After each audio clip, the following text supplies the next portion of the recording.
Hi, guys. How you doing? Karen, you got a big head now or no? How are you? Touche. How we doing? Is Cleveland's defense the best you will have faced thus far this season? Yeah. I mean, I think just statistically and play style, they're playing at a high level. They're playing with a lot of confidence. It's a lot of speed, a lot of disruption. They don't give you a whole lot of time to make decisions. And then there's enough, change-ups in there that, you just have to be good. You have to be sound. You can't hold on to the ball. Coverage is sticky and linebackers are fast. Mike, flip side, your run defense, it doesn't matter whether traditional stats or metrics, is one of the best in the league. Aside from the obvious talent, what has allowed that group to be so good for 7 weeks? I think that we've improved our tackling. We've continue to improve our technique. And again, it hasn't been perfect, but it's just about coaching edge, wall, and swarming, and making sure that we do those things. And we've done them sometimes. We'll have to continue to do them. That's the thing about this league is you don't stats and metrics, numbers don't mean anything. You have to go out there and be able to prove it. And I know that they'll have a good plan for how they want to run it. And it's a physical group of linemen. Their tight ends are blocking well. And Quinshawn is running hard, physical. So they've done a nice job. Mike, how was your locker room, in your experience, how was the locker room handle the level of success that you've had so far over the course of the first 7 games? I think we always just try to stay consistent. We've tried to keep that message going.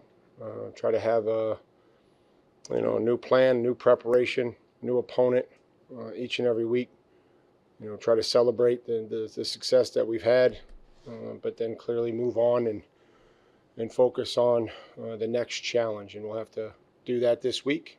And, it's a big one, coming back home and just making sure that, we don't take anything for granted in our preparation. This is a different unit, a different team than Tennessee. And so that we have to just get going, learn a play style, try to match their speed the best that we can in practice and be ready to go for it on Sunday. Mike, you think about Caleb Murphy from the first time you worked with him? He was a very productive college player and, he's improved his fourth down ability and has experience there. Caleb Jason was named the AFC Defender of the Week. Just what have you seen from him this season, and what does it mean for him to earn that honor?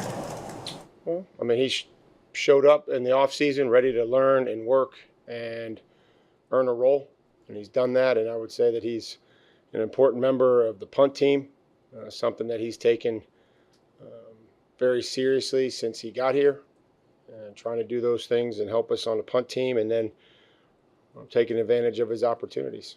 Mike, speaking of special teams, as a teammate and a colleague, Bubba Ventrone, what are the qualities you've demonstrated as a player and also as a coach that may make him a future head coach? Great competitive spirit as a player. He was a Tasmanian devil. Enjoyed a time with Bubba immensely, and then being able to be with him in Cleveland last year was fun to just see his relationship and connections with the players, the way that he coaches, his energy, his evaluation of players. So he's done a great job in his role, and I'm sure that if presented with those opportunities, he would do an amazing job with any head coaching opportunities that would come his way. Mike, you mentioned this offseason wanting to play cat and man coverage. Feels like the past couple weeks you guys have kind of gotten away from that. Has it been more of a product of the game plan or your execution when actually playing man? Probably a little bit of both. So when we play man, we got to not let our man catch the ball, and we got to be able to get to the quarterback and force them to, to get rid of it maybe before those routes can separate or run away. Following up on CP's question, a lot of times coaches say that how teams respond to success and adversity. Coaches are looking to see how that translates. Have you noticed anything specifically? Were you interested to see how this team would deal with success when you guys started stacking wins? First off, I don't know who CP is. I apologize. Chris Price. I know Chris. I just didn't know CP. We just I don't really. We've tried to keep it the same. And we've tried to coach the same. We've tried to show them the things that they've done well and that we have to continue to do and enhance. Show them the things that we have to improve on, and then eliminate the stuff that's going to get us beat coming out of that game. And show them the corrections and the emphasis that we put on the run game and the things that when we did it well, when we didn't do it well. Coach ball security, coach our identity, practice our identity every single day. I don't know how else to do it. What goes into? Sorry, I don't know if you were done. No, I just was, it's you kind of just got to stay consistent and focus on these things and, practice it every day. Sorry, so you've been around Jim Schwartz the last year, obviously, and in Tennessee too. Talk about identity. How would you describe, I guess, his preferred identity as a defensive? Well, they're fast. They're disruptive. They put pressure on the quarterback, and they do it through their players and their identity. They understand what they want to do and how they want to play, and they want to force you into mistakes. If you give up loose plays or guys get on the edge of somebody or somebody, you got an elite edge rusher on the outside, and if you can't step up, it's going to be hard to protect. And then the corners are going to be sticky, and the linebackers can run. Safeties are very good tacklers, and that's the thing that I've noticed is that if a ball breaks, it's 8 yards is a really long run against this team because the safeties are such good tacklers. Grant and Ronnie. Mike, what goes into winning a home game versus a road game? And over years in football, can it be somewhat of a distraction being back home? No, I don't think the numbers would tell you that. I don't know. I think you play well and you take care of the football, create some explosive plays, get off the field on third down, score touchdowns in the red zone. I would say that no matter where you are, what time zone you're in, that those things would always translate. And, maybe the defensive communication would have to be improved, or maybe eye contact or hand signals as opposed to being able to hear. If you're playing well enough and your fans are into it and it's loud, communicating different things that are happening that don't happen on the road. You could practically yell out to the defense on the road as quiet as it is. Mike, what's allowed Drake May to be so accurate this season?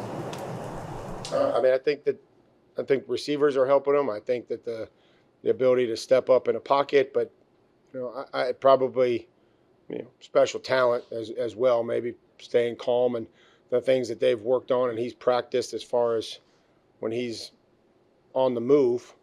To be able to still stay in phase and not open up his body or let things get loose, which would lead to an erratic or an errant throw. Mike, we haven't asked you about Terrell in a while. Just what, if anything, in the way of an update, can you offer on him? I would say that his spirits are good. He's feeling good. He's been meeting with coaches, been in meetings. So I appreciate you asking. I do. And there'll be a treatment plan here coming up that he'll have to follow. But right now, it's good to see him. It's good to see him and his, spirits are good. Mike, you've played against some of the greatest quarterbacks of all time, Favre, Marino, Elway, played with the greatest quarterback of all time. Where does Drake May fit into that conversation right now? I never played those guys when they were that young, but I did play against those guys. I played against Dan Marino when his cleat was like 12 inches high because of his Achilles, and was on the dirt infield. Too early in his career to understand. I think Drake's so excited just to be leading this football team, and it's fun to watch him want to prepare and get better and improve every day. Got another question, Tom? I know you were kidding.